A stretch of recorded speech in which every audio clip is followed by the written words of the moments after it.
Hey everybody, my name is Andrew. And I'm Suzanne.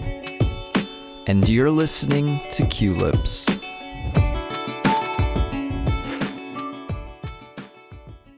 Hey everyone, welcome back to Simplified Speech by Culips. And if you don't know what Simplified Speech is, well, let me explain. It is the series where we have completely natural English conversations, but we speak just a little bit slower than we do in our everyday lives. And we have these conversations so you can listen in and improve your English listening skills. And today I'm joined by my co-host in Montreal, Suzanne. Hello. Hello, Andrew. How are you? How's it going? I'm doing pretty well, Suzanne. Today I had a really funny thing happen to me. I was really shocked, and I don't know if it happened just because I was tired or what, but I thought it was a kind of a funny story, so I'll share it here quickly before we start this episode today. Suzanne, do you know what mocha pot is? No, I've never heard of that before. Mocha pot? Mocha pot. It sounds like chocolate, maybe? It's mocha? No? Yeah, well, maybe it goes by a different name. I totally know that you know what this thing is, and actually you can help me figure out what English speakers call this, because in Korean they call it a mocha pot, but I had a feeling that English speakers call it something different, but I couldn't think of what the name is. Anyways, what I'm talking about is it's an Italian device that you use to make coffee. You can make espresso and put it on the stovetop. That's what I use every day for my coffee. Okay, so what do you call that thing? Do you call it a mocha pot or coffee maker? I guess you could call it a mocha pot because there is a brand, Mocha, M-O-K-A. I don't know. I honestly call it just a coffee pot, Italian coffee pot. So when I go to the store and I buy espresso, they'll ask, like, how would you like it ground? And I will say, it's for an Italian coffee pot. So maybe we don't actually have a good name for this thing in English, but no. Anyways, I have an espresso machine in my house, but it's breaking down and I want to replace it. So I was looking into buying a new one, but they're really expensive. I was actually gifted this one from a friend. So as an alternative, I thought, I'll buy one of these mocha pots. So I went on to a popular shopping website here in Korea that's kind of like Amazon.com, very similar to that. And I searched for mocha pot. And of course, I typed it in Korean to find some of the results. And while I was looking at these results, I was thinking like, I've never actually used one of these before. I should figure out how to use one of these and see the reviews and if the coffee is actually delicious. So I went over to YouTube to try and find a review. So I guess my brain was just thinking in Korean because I was on the Korean portal site. So I went to YouTube, and actually this is a cool language learning tip that I don't know if our users or our listeners know, but you can set up different user profiles on YouTube. So I have two. I have one for English and one for Korean. And when I keep them separate like that, I don't get any recommendations in English while I'm on the Korean profile. So I don't get tempted to watch English content, the tempting little links on the side of YouTube. I don't get tempted with those when I'm on my Korean profile on YouTube. So anyways, to make a long story short here, I went to YouTube, typed in mocha pot in YouTube, and the first link that came up was 3 Italian women reviewing a mocha pot and explaining how to use it and telling everything about it. So I clicked on that and I was watching this video, and it was about 15 minutes long. And about 5 minutes into it, I was like, something's strange about this video. What's strange? Why does this feel weird? And then I clicked and I realized, these 3 Italian women are speaking Korean. They're explaining the mocha pot in Korean. So here I am, like an English-speaking Canadian. I'm watching YouTube with 3 Italian women explaining how to use a mocha pot and speaking in Korean. And I didn't even realize for like 5 minutes. That's so funny. It was really strange. That I was like, what is how that did I not even tune into that? What accent is that? Why? It was just sounded foreign, right? It was like if they were speaking English, it would have been the same, like a foreign accent. So I don't know. That was really funny. It just happened a little while ago. I might actually make a little video for you and the Culips members because I do it every morning. And it's one of my favorite things to do is to make my coffee in that little mocha pot. So I will totally make a little clip because I have a method that was taught to me by an Italian friend. Tried and true.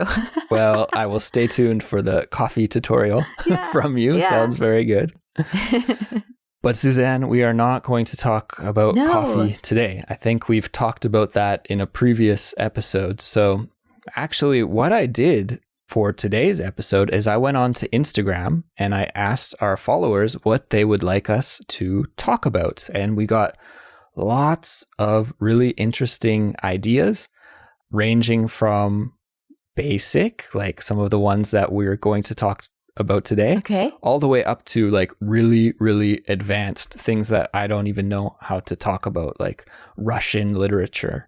It's like, I don't know if I can talk about Russian literature on the podcast. We might need to find someone. Can try. Well, maybe we need to interview somebody else.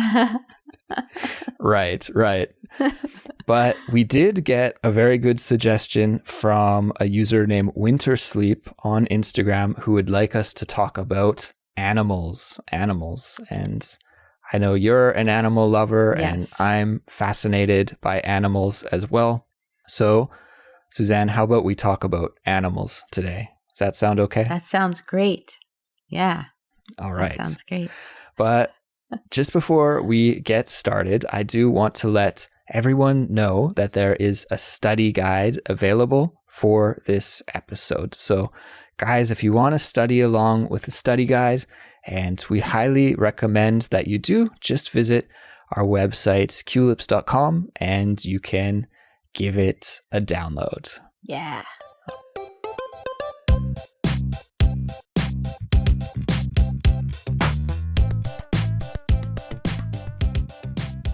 So, Suzanne, there's so many things we could talk about related to animals. I know. Where should we start? Should we start by talking about your penguin puzzle? Oh my gosh. So my favorite animal, well, besides my dog, is penguins. I love penguins so much. I just think they're so funny and cute. And I'm doing this 1,000 piece puzzle with Olivier of a penguin mom and her little baby penguin. Because, I mean, come on, baby penguins. Can we? I can't handle it.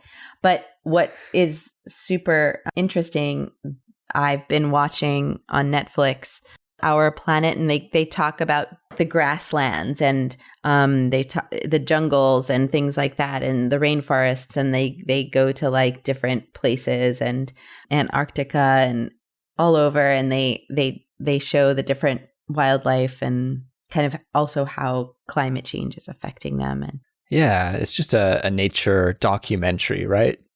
Focusing on different ecosystems around the world. Yeah, I watched a couple episodes of that too, and I turned it off because I thought it was CG. I thought it was computer graphics. Yeah? I was like, this is crazy. This can't be real. And then I learned that it was real. I was like, oh, I got to go back and watch this show again. This is actually real footage. Yeah. It's not computer graphics. Now, getting back to penguins here for a moment. Have you ever seen a penguin in the wild before? I've seen penguins in person, but not in the wild. Where did you meet them? At the shopping mall or something? Walking down the street? At the Biodome. At the Biodome here in Montreal. There's a really great penguin area, an exhibit. And they're really funny. Like they play with you and they swim and kind of stop and get up close to the glass and kind of play with you, and they're so funny. Also, when I was in Hawaii, I saw some penguins that were at this hotel. On vacation? Just hanging out. Yeah, I was like, okay, cute. Wow. But weird. Yeah. And hot. Isn't it hot for you guys? True. But one of my favorite things that penguins do, Andrew, I don't know if you've noticed this, but have you ever seen like a penguin just kind of stand with one arm out, or like flipper or wing or whatever it is? Apparently they do that when they're sleeping. Oh, they put their, I want to say their arm, but it's not an arm. They put their wing out when they're when they're sleeping.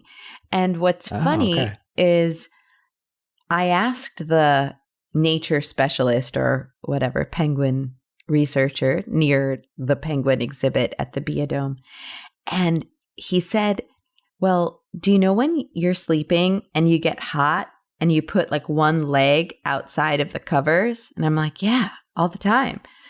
He's like, that's what they're doing. They're just lifting their arm because or their wing, because they're getting hot. They're cooling off. So it's their way of regulating their temperature while they sleep. I just thought it was so interesting, cute and funny. They do it just like us. What about at the opposite side of the spectrum? What are some animals that you find to be really scary that you don't like? Oh, there's probably a long list. I admire, but like I'm terrified of bears. I really am. For good reason, I think that makes a lot of sense, because they're big and scary and dangerous, and they eat people. So you have every right to be afraid of bears. Yeah, bears. Bears are one of my favorite animals, to be honest with you. Yeah, I think they're so cool, and but yeah, I agree. I don't think I'd want to necessarily meet a bear. Like, what qualities are your favorite about them? I guess I kind of like all apex predators. Apex predators are the animals that are on the top of the food chain. Okay. And bears are just so big and independent, and they're cute. You can't disagree with me there. From a distance, when you watch them, they're cute. I was actually watching a kind of nature documentary myself recently, and Suzanne and listeners too, you would probably enjoy this. This was just a guy on YouTube who set up a kind of outdoor video camera that it's motion triggered. So every time there's motion or movement in the area, the camera turns on. So he set up this camera in his backyard. He's got like a forest in his backyard, and there's a little creek, and a log fell down over the creek. So it's kind of like a natural bridge. Yeah. And he put the camera just to see all the wildlife that would walk over the bridge. And it was hilarious to see this kind of time lapse over a year, to see all the different animals that would cross the log. Like, oh, there's a little raccoon and a rat and a bear and a deer. And anyways, this one bear kept going back and forth, and he would cross over the log and then rub his back against this tree, like just scratching his back. Yeah. And it's cute. Like, he's a killer. Yeah. You know, he's like this big, dangerous animal, but he's still being cute at the same time. Yeah. I don't know why. I've always just liked bears. Olivier loves bears. Like, that's our big contention when we go hiking is, oh my gosh, I want to see a bear. And I'm like, no, I don't. And I'll just talk a lot or make noise so that we don't attract any animals. I like rabbits and things, that's fine. But I just don't know if I want to. Deer. Yeah, I'm a city person, right? And I love nature, but if I really am honest with myself, I'm a city person. I take time when I'm hiking. It takes me like a good 20 minutes to like get into it and be like, okay, I'm fine. I'm safe. I feel more safe in a city with lots of criminals and wow, than I do with like in nature. That's another good thing to talk about. Let's talk briefly here before we wrap it up about city animals. Now, I live in Seoul, which is, a huge city, millions and millions of people. And to be honest, there are not many animals around at all, other than stray cats. You see like some cats that are semi-tame. I mean, they're kind of wild cats. But if you're really slow and kind, maybe they'll come up and let you pet them for like a second, but they'll never like be tame. They're wild cats. So you'll see some cats, but at one point they were pets. They're domesticated house cats that are just feral, Right. So you'll see them and you'll see some pigeons. And one time I saw a deer when I was out hiking. And I think that was a pretty rare occurrence. I was worried that it was like deer on your way to the store. One time. One deer, one time. But it was like within the boundary of Seoul still. It was like kind of in just like a park area. But that's about it. And there's pigeons, and that's about it. But what about in Montreal, where you live? Do you see any animals in the city? Yeah, well, lots of dogs, lots and lots of dogs. We have a dog park like 3 minutes away from our house. It's really right there, and we see so many dogs. And I should actually clarify, in Seoul, there's tons of pet dogs. I'm just talking more about like more wild animals. Yes. So this is an interesting little story. And in lots of cities, you know how you like the backs of houses face each other and they could create like a little alleyway, like a driveway that cars can go through, but also your backyard faces each other. So like sometimes kids play in there, and like we developed a community. And we have like a Facebook page. Okay. It's kind of like a little access road to get into the parking behind your apartment building, right? Totally. And we created like a green street in a way. So we have like herbs and things growing in the summertime that everyone can share. So it's like a community garden. We have like events. And we also have in one person's backyard, we have a chicken coop. And we have hens. So we have 3 hens, and we each take turns. We did it for 3 weeks, I think, like throughout the summer, or 4 weeks, like from, June to October. And in that week, you take care of the hens and you get to keep the eggs, and they lay about 1 egg each per day. So we had, by the end, like 21 eggs. So, yeah, and they're fresh, and they're like as organic as you can get, I guess. Yeah. And we take care of them, and they have names, and they actually get to know you and like you from your voice. They recognize your voice. Oh. So after a few weeks of taking care of them, they started to really come to us, and it was so cute. We would pick them up. So of course, we treat them like domestic animals, and they are sort of, but they're not. They're like chickens that roam around and in this area, and they're, chilling, but it's like in the middle of a city. It's so funny. So these are animals you wouldn't normally see in a city, and they're just like hanging out. But the kicker is, Andrew, is that because of them, we started to see a raccoon coming around our neighborhood. And I even saw a skunk too.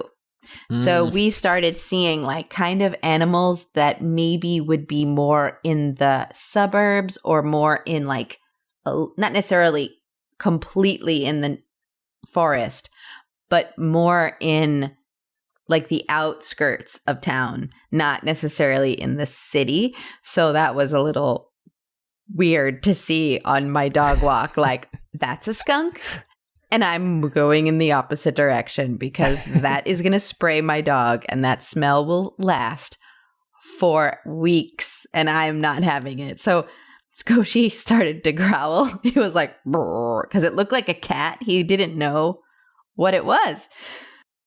Right. And Skoshi is your dog for anybody that doesn't know.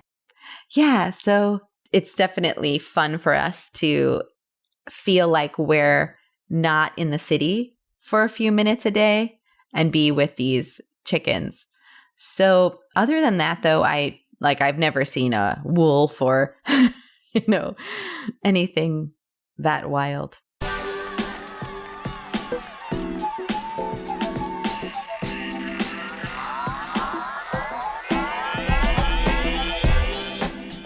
Suzanne, I think we should probably wrap it up here for now. It was fun to talk about animals, and I think we could revisit this topic again in the future because I know there's so much we could talk about, but we'll cut it off here for now. And listeners, thank you for tuning in. Guys, if you want to get the study guide for this episode one more time, it is on our website, culips.com. And Suzanne, if our listeners want to get in contact with us and maybe tell us a story about their favorite animal, how could they do that? Yes. So you guys can find us on Twitter, Instagram, Facebook, and YouTube. And all you have to do is search for Culips, Culips, English podcast, and you will find us.